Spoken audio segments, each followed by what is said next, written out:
Dear baby boy, I found out I was pregnant with you 2.5 months after my sister Molly died in a drunk driving accident.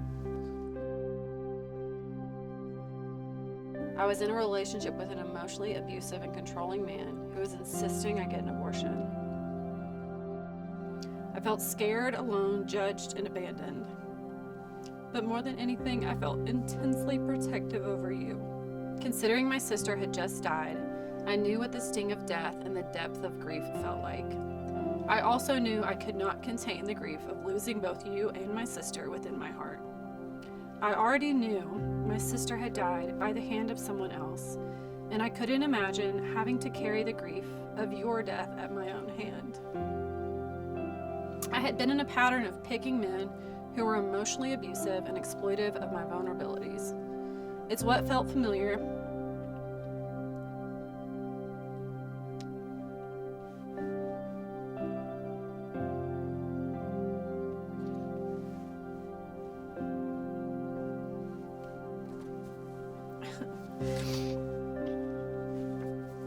And I consistently chose what felt familiar and dysfunctional rather than what was healthy.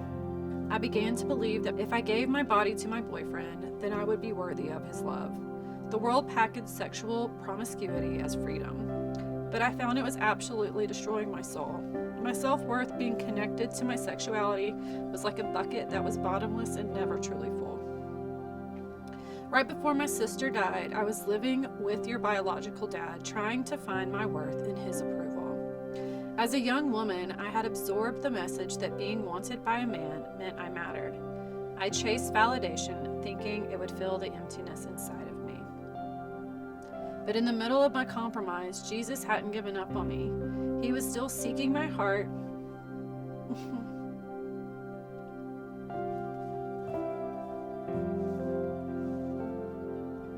Not to shame me, but to rescue me. While I was looking for love in wrong places, real love was looking for me. 2 weeks prior to my sister dying, I was at my boyfriend's house and I was reading a book someone gave me about someone's near-death experience. I suddenly became aware that Jesus was real and fell face down on the floor. I wasn't afraid of hell as much as I was just overcome with a reverence for who he was. In that moment, I didn't just believe Jesus was real, I experienced him. My soul knew. I began to apologize and tell him how sorry I was for denying him for so long. Jesus knew I would need him to survive the next events in the coming weeks and months of my life. 2 months after Molly passed away, I was at my grandmother's house when I suddenly felt nauseous. I instantly knew I was pregnant. I packed up and left her home and went to buy a pregnancy test. It turned positive right away. Initially, I felt complete shock and panic, and I started to cry. I didn't know if I would be able to provide a good life for you. I ran to tell my mom, and she immediately pulled me into a hug and said, "It's going to be okay. This is a really good thing." And that was exactly what I didn't even know I needed to hear. Even in the panic of that moment, I knew your little life was a gift. After experiencing death, I understood death is the worst darkness that you can experience. And I knew in that instant your life was a bright light all of our lives needed. I knew you were going to bring deep joy and a beautiful excuse to smile in a time that was heavy and filled with grief. A baby is the ultimate excuse to laugh and have joy, and you were going to be such a good thing, and your life was the gift God gave us to help our family come out of the darkness of death. I went up to my bedroom to call your biological dad and tell him that I was pregnant, and he said, "Okay, I can help you pay for it," meaning an abortion. I told him I'm going to keep the baby. You don't have to pay for anything or have any responsibilities. He asked for space to process it all, and we hung up. After that phone call, I began to pull away from him. I wanted space to process losing my sister and prepare my heart for you. About a month later, I ended our relationship. After I ended the relationship, he became extremely emotionally abusive. He used manipulative tactics and began smearing my character and reputation to our mutual friends.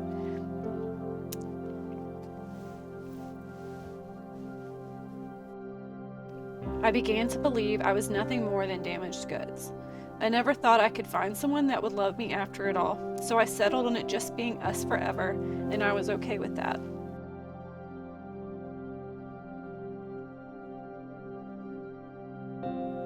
Beautiful Mel, when I first met you, I don't think either of us realized that we were soulmates.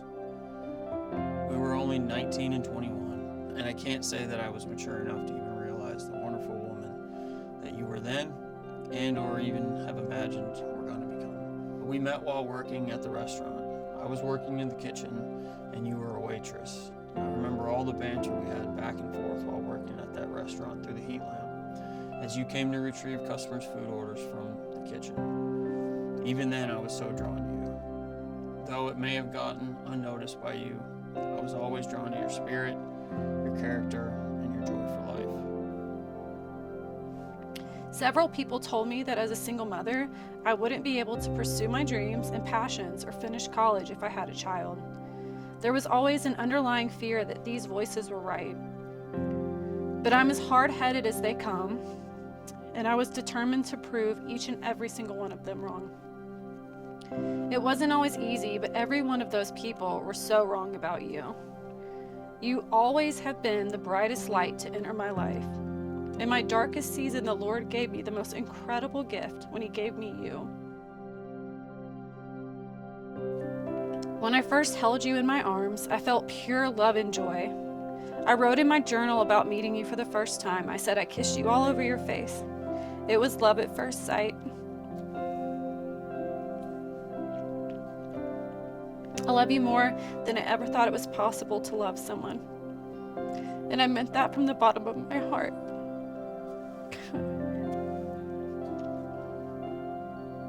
You were born 7 days before the 1-year anniversary of Molly's death.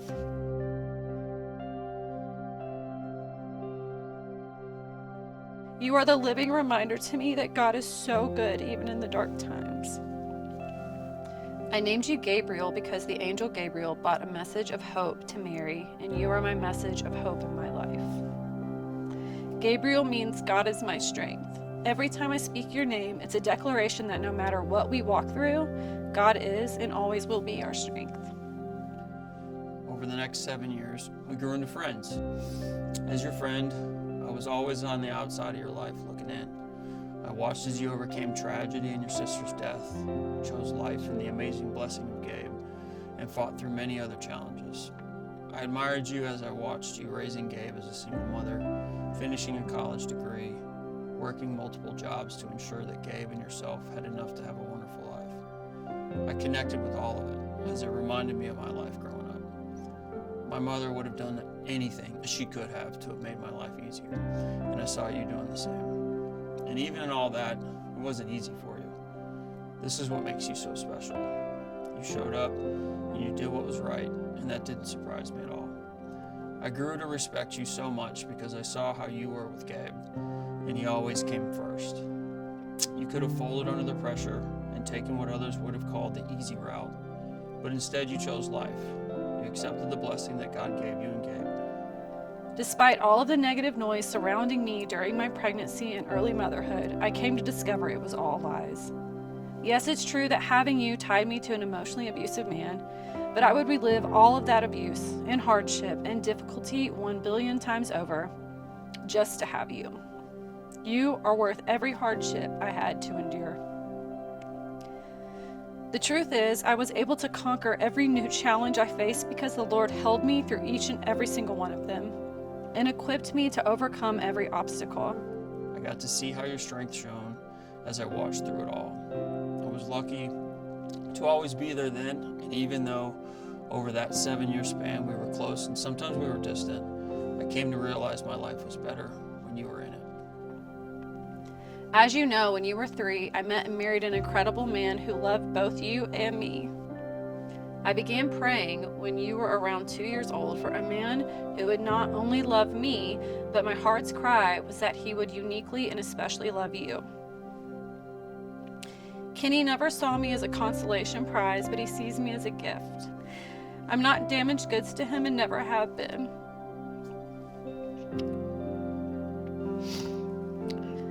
He protects my heart and cares for me so tenderly. Kenny has always seen you as his son and loved you as his own. When you chose me, that meant I was going to be blessed with your love and presence, but also the extra blessing of loving Gabe and being involved in his life. Even when he proposed to me, he wanted you to be a part of the proposal. He wanted you to be there and feel included. Right after he asked me to marry him, you asked him if you could call him Dad. The Lord grafted us all together as a beautiful family. You and Dad get each other's sense of humor and have a special bond apart from me, which has always been my prayer for the man that I would marry.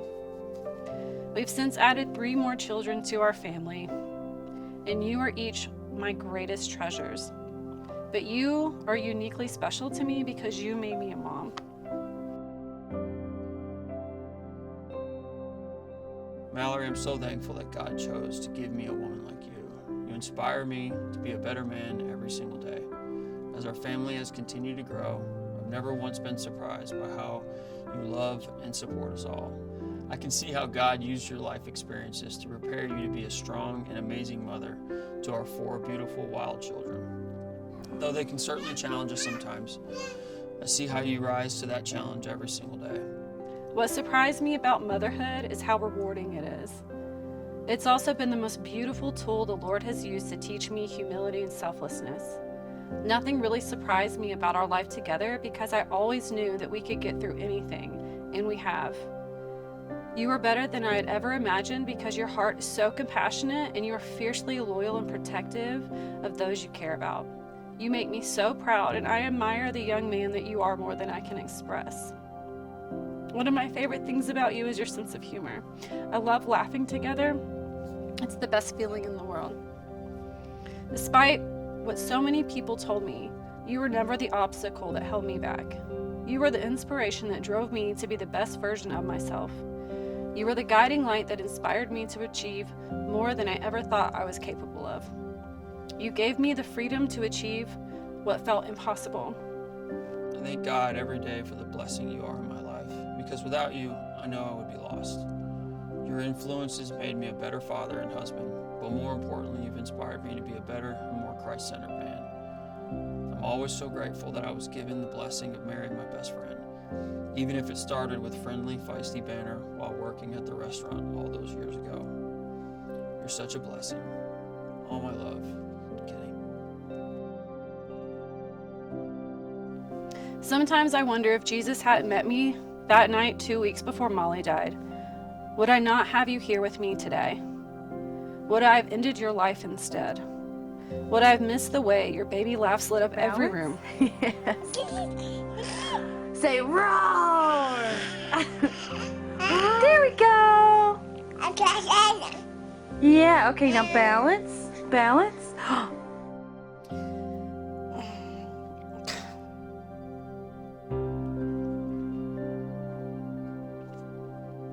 Would I have missed the long toddler conversations about car models and engines? Mommy, look, it's Mimi cover! Or getting quizzed by my little buddy who was obsessed with geography?